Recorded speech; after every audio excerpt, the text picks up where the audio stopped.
Hello everyone, C Study YouTube চ্যানেলে সকলকে স্বাগত জানাই। আশা করি সবাই ভালো আছো, সুস্থ আছো। স্টুডেন্টস, আজ আমরা একটি অত্যন্ত গুরুত্বপূর্ণ বিষয় নিয়ে আলোচনা করব। সেটি হচ্ছে পর্যায় সরণি বা পিরিয়ডিক টেবিল সম্পর্কিত। ঠিক আছে, তোমরা জানো পরীক্ষার জন্য পর্যায় সরণি বা পিরিয়ডিক টেবিলটা কতটাই গুরুত্বপূর্ণ। বিশেষ করে রেল কিন্তু খুবই গুরুত্বপূর্ণ। রেলের সামনে লোকো পাইলটের পরীক্ষা আসছে, লোকো পাইলটের রিক্রুটমেন্ট শুরু হবে, সেখানে কিন্তু তোমরা এখান থেকে কোশ্চেন দেখতে পাবে। প্লাস যে পরীক্ষাগুলো হয় আমাদের স্টেট গভর্নমেন্টের, সেন্ট্রাল এসএসসি, সিজিএল, ঠিক আছে, কিংবা তোমরা ডাব্লিউবিসিএস, ফুড এসআই, ঠিক আছে, এই সমস্ত পরীক্ষাগুলো বলো, প্রতিটা পরীক্ষায় কিন্তু তোমরা এখান থেকে কোশ্চেন দেখতে পাবে। ওকে, সায়েন্সের একটি অত্যন্ত গুরুত্বপূর্ণ পার্ট হচ্ছে পর্যায় সরণি। সেই পর্যায় সরণি থেকে আজকে আমরা টপ 50+ কোশ্চেন করবো। ঠিক আছে, এগুলো SSC, PSC, WBP, WBCS, food, clerkship, rail, ঠিক আছে, এই সমস্ত পরীক্ষার জন্য কিন্তু অত্যধিক গুরুত্বপূর্ণ একটি বিষয়। দেখিনি প্রথম কী আছে, বর্তমান প্রাকৃতিক ও মনুষ্য সৃষ্টি স্বীকৃত মৌলের সংখ্যা কটি? ওকে, অর্থাৎ প্রাকৃতিকভাবে পাওয়া গেছে প্লাস মনুষ্য সৃষ্টি যে মৌলগুলো তার সব স্বীকৃতি পেয়েছে কটি মৌল? এর উত্তর হয়েছে কি 118টি মৌল কিন্তু বর্তমানে স্বীকৃতি পেয়েছে। পর্যায় সরণি ত্রয়ী সূত্র পর্যায় সরণি ত্রয়ী সূত্র কে প্রদান করেছিলেন? 1817 সালে ডোবে রায়না। এখানে দেখো একটু বানান ভুল আছে, ঠিক আছে, ডোবেনিয়ার হবে। পর্যায় সরণির অষ্টক সূত্র কে প্রবর্তন করেছিলেন বা কে দিয়েছিলেন অষ্টক সূত্র? 1864 সালে দিয়েছিলেন নিউল্যান্ড। পর্যায় সরণি কে প্রদান করেছিলেন? 1869 সালে মেন্ডেলিফ। ঠিক আছে, মেন্ডেলিফের পর্যায় সরণিটিকেই কিন্তু মডার্ন পিরিয়ডিক টেবিল বলা হয়। ঠিক আছে, মনে রাখবে, পর্যায় সরণি modern periodic table, MPT, modern periodic table বলা হয় কিন্তু মেন্ডেলিফের পর্যায় সরণিকে। পর্যায় সরণির কার্ড বা লেখচিত্র কে প্রদান করেছিলেন? 1870 সালে প্রদান করেছিলেন লোথার মেয়ার। নেক্সট কোয়েশ্চেন, মেন্ডেলিফের পুরনো পর্যায় সরণিতে কটি মৌল ছিল? ইম্পর্টেন্ট কিন্তু 63টি মৌল ছিল। মেন্ডেলিফের পুরনো পর্যায় সরণির একটি সমস্যা কী ছিল? আইসোটোপের অনুপস্থিতি।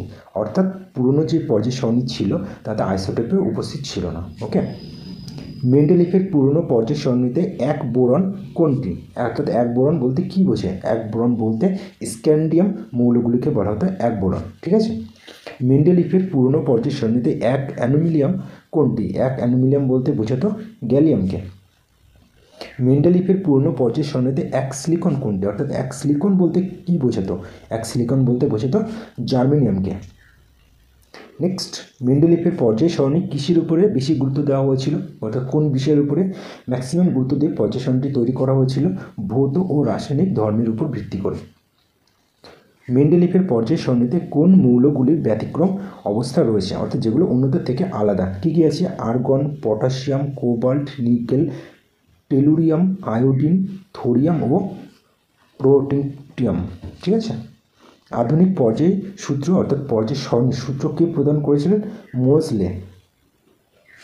আধুনিক পর্যায় সরণিতে কটি পর্যায়ে কটি শ্রেণী আছে? 7টি পর্যায় ও 18টি শ্রেণী।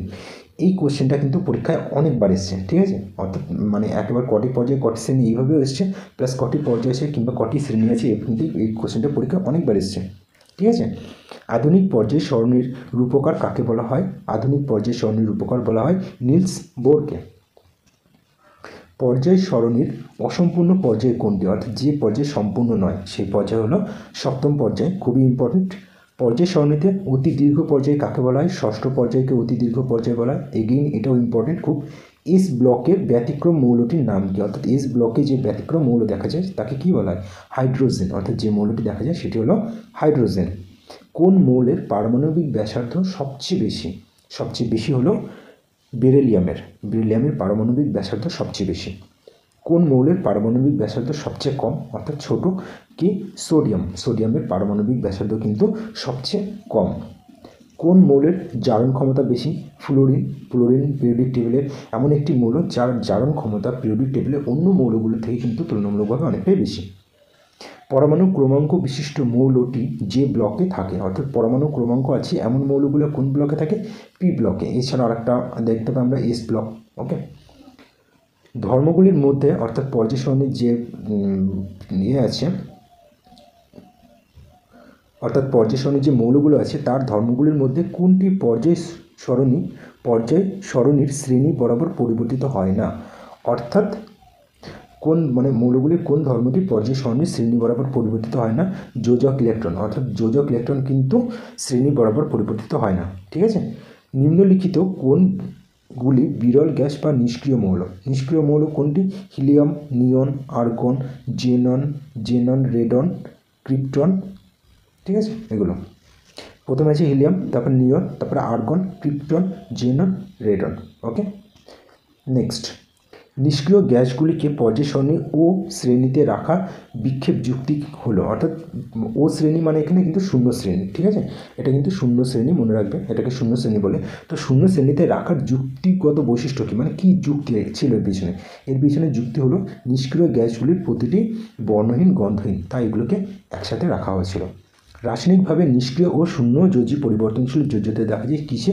সন্ধিগত মৌলগুলির মধ্যে। প্রথম সন্ধিগত মৌল শ্রেণীর কোন মৌলটি প্রকৃত সন্ধিগত মৌল নয়? জিঙ্ক এমন একটি মৌল যা কিন্তু সন্ধিগত মৌলের মধ্যে পড়ে না। সিইউ অর্থাৎ কপার একটি সন্ধিগত মৌল, কারণ কি? স্থায়ী জারণের অবস্থান এবং ইলেকট্রন বিন্যাস অপূর্ণ ডি ইলেকট্রন থাকে, অর্থাৎ এর যে ইলেকট্রন বিন্যাস সেটি কিন্তু সম্পূর্ণ নয়। ঠিক আছে, সেই জন্য এটি একটি সন্ধিগত মৌল। যদি একটি মৌলের পারমাণবিক সংখ্যা 33 হয়, তাহলে পর্যায় সারণীতে তার অবস্থান কোথায় হবে? পঞ্চম পর্যায়ে। গ্রুপ আয়নগুলির মধ্যে কোনটির ব্যাসার্ধ ক্ষুদ্রতম? B²+2, এর ব্যাসার্ধ সবচেয়ে ক্ষুদ্রতম। এস ব্লকের মৌলগুলি শিক্ষায় বিভিন্ন বর্ণ শিক্ষায়, এখানে শিক্ষায় আছে, শিক্ষা হবে না, শিক্ষা হবে। ঠিক আছে, বিভিন্ন বর্ণ উৎপন্ন করে। ব্লকের কোন দুটি মৌল এই নিয়মের ব্যতিক্রম? বি আর এমজি। ঠিক আছে, বি আর এমজি এই দুটি মৌল কিন্তু এর ব্যতিক্রম। ঠিক আছে, উৎপন্ন করে না, এরা শিক্ষা উৎপন্ন করে না। পর্যায় সারণীতে পি ব্লকের মৌল সংখ্যা কটি? 30টি।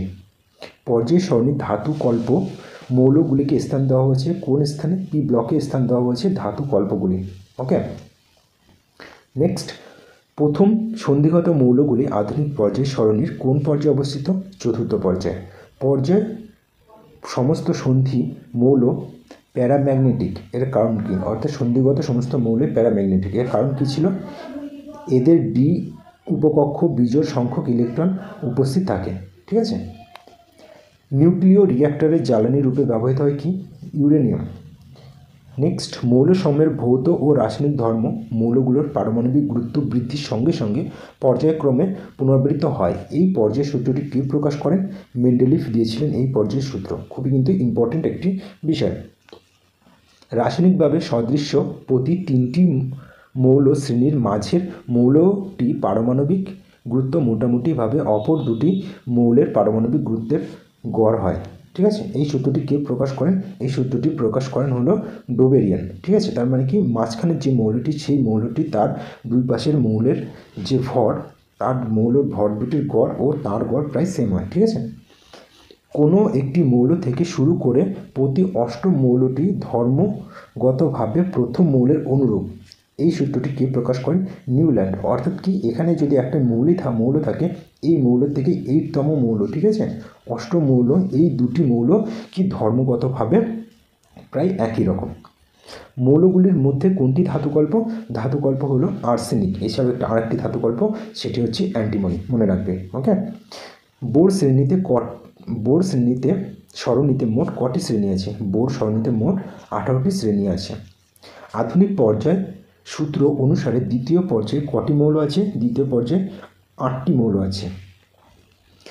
তৃতীয়, চতুর্থ ও পঞ্চম পর্যায়ে প্রতিটিতে কয়টি আদর্শ মৌল আছে? 8টি আদর্শ মৌল আছে।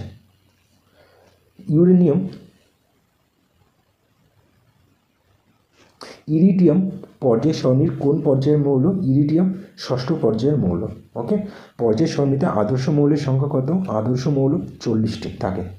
বোরন বা বিআর পর্যায় সারণীর কোন শ্রেণীর মৌল? বিআর হলো 3য় শ্রেণীর মৌল। পটাশিয়াম পর্যায় সারণীর কোন শ্রেণীর মৌল? পটাশিয়াম 1ম শ্রেণীর মৌল। ব্রোমিন কোন শ্রেণীর মৌল? 7ম শ্রেণীর মৌল। ইউরেনিয়াম কোন শ্রেণীর? ইউরেনিয়াম হলো 8ম শ্রেণীর মৌল। হিলিয়াম পর্যায় সারণীর কোন শ্রেণীর মৌল? হিলিয়াম হলো প্রথম শ্রেণীর মৌল। এখানে দেখো শ্রেণী হিসেবে কয়েকটি মৌলের নাম দেওয়া আছে, কারণ এইগুলো পরীক্ষায় কিন্তু আছে মাঝে মধ্যে, ঠিক আছে? ওই জন্য এইভাবে এখানে কিছু নেওয়া হয়েছে ইম্পর্টেন্টগুলি। মৌলগুলির মধ্যে কোনটির ইলেকট্রন আসক্তি শূন্য হবে, অর্থাৎ জিরো হবে? কোনটির ইলেকট্রন আসক্তি জিরো হবে? রেডন। রেডনের কিন্তু ইলেকট্রন আসক্তি নেই, ঠিক আছে, অর্থাৎ শূন্য। পর্যায় সারণীর প্রথম শ্রেণীর মৌলের জারণ ধর্ম সর্বাধিক, মানে কোন শ্রেণীর মৌলের জারণ ধর্ম সর্বাধিক? সপ্তম শ্রেণীর মৌলের জারণ ধর্ম সর্বাধিক। পর্যায় সারণীতে কোন শ্রেণীতে কঠিন, তরল ও গ্যাসীয় এই 3 প্রকার মৌল বর্তমান থাকে? 3 প্রকার মৌলই বর্তমান থাকে সপ্তম শ্রেণীতে। পর্যায় সারণীর সপ্তম শ্রেণীতে এই 3 ধরনের বৈশিষ্ট্যের মৌলই কিন্তু দেখতে পাওয়া যায়। নিউট্রনবিহীন একটি পরমাণু হলো হাইড্রোজেন, অর্থাৎ H। IA শ্রেণীর মৌলগুলিকে কি বলা হয়? IA শ্রেণীর মৌলগুলিকে বলা হয় ক্ষার ধাতু। বোর সরণিতে 16 নম্বর শ্রেণীর মৌলগুলিকে কি বলা হয়?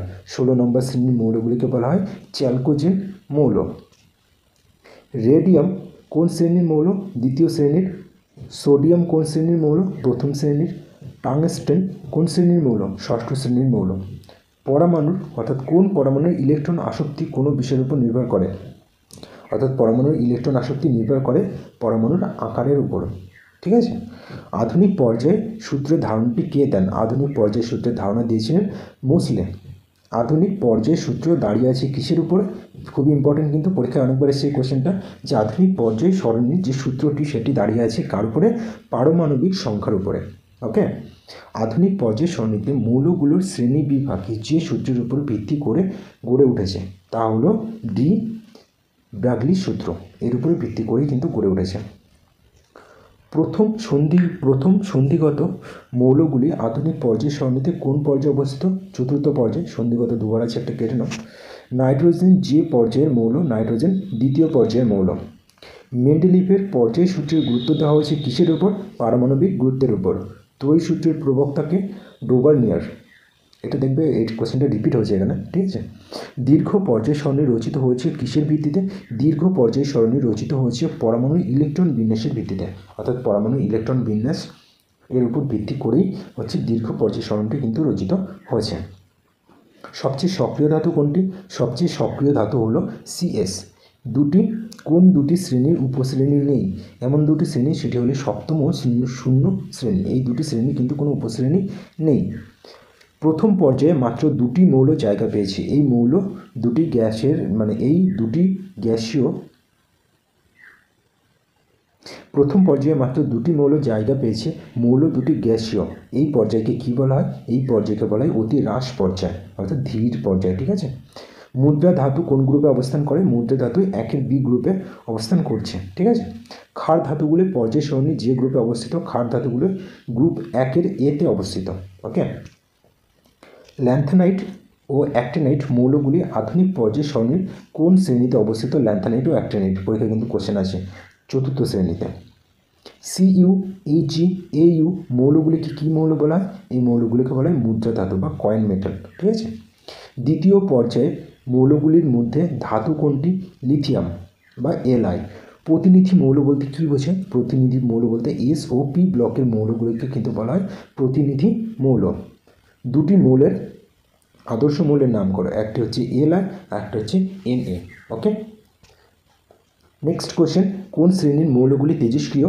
অ্যাক্টিনাইট শ্রেণীর মৌলগুলো কিন্তু তেজস্ক্রিয়। পর্যায় সারণীতে কতগুলো বিরল মৃত্তিকা মৌল আছে? বিরল মৃত্তিকা মৌল আছে 14টি। পরীক্ষায় এসছে কোশ্চেন, ইম্পর্টেন্ট কিন্তু। ধর্মগুলির মধ্যে কোনটি পর্যায় সারণীর শ্রেণী বরাবর পরিবর্তিত হয় না? এটা আমরা একটু আগেও দেখলাম, এটা রিপিট হয়েছে। এটা হলো যোজক ইলেকট্রন। যোজক ইলেকট্রন ধর্মটি কিন্তু শ্রেণী বরাবর প্রবর্তিত হয় না, ঠিক আছে? তো এই 70+, তোমরা এখানে কতগুলো কোশ্চেন আমার গোনা নেই, ঠিক আছে? এখানে 50+ ডেফিনেটলি 50 থেকে 70-র মধ্যে হবে। তো এতগুলো কোশ্চেন তোমরা পর্যায় সারণী থেকে পেয়ে গেলে এর বাইরে পরীক্ষায় কিন্তু কোনো কোশ্চেন দেখতে পাবে না। যা কোশ্চেন দেখবে এখান থেকেই দেখবে, ঠিক আছে? খুবই ইম্পর্ট্যান্ট একটি সেশন ছিল আজকে। ভালো করে পড়ো, সামনে অনেক পরীক্ষা আছে, অবশ্যই তোমরা এখান থেকে কিন্তু কমন পাবে। আর এই ভিডিও পিডিএফটা যদি তোমরা ডাউনলোড করতে চাও, আমাদের টেলিগ্রাম চ্যানেলে জয়েন করো। ওখান থেকে তোমরা সম্পূর্ণ ফ্রিতে এই ভিডিওর পিডিএফটি ডাউনলোড করে নিতে পারবে। ওকে, আশা করি ভিডিওটি তোমাদের ভালো লাগবে। ভালো লাগলে একটি থামস আপ করে দিও, অবশ্যই লাইক করো, বন্ধুদের সাথে শেয়ার করো এবং চ্যানেলটিকে সাবস্ক্রাইব করো। এমন ধরনের ভিডিও কিন্তু আমরা প্রতিদিনই তোমাদের জন্য নিয়ে আসি। ওকে, চলো টাটা।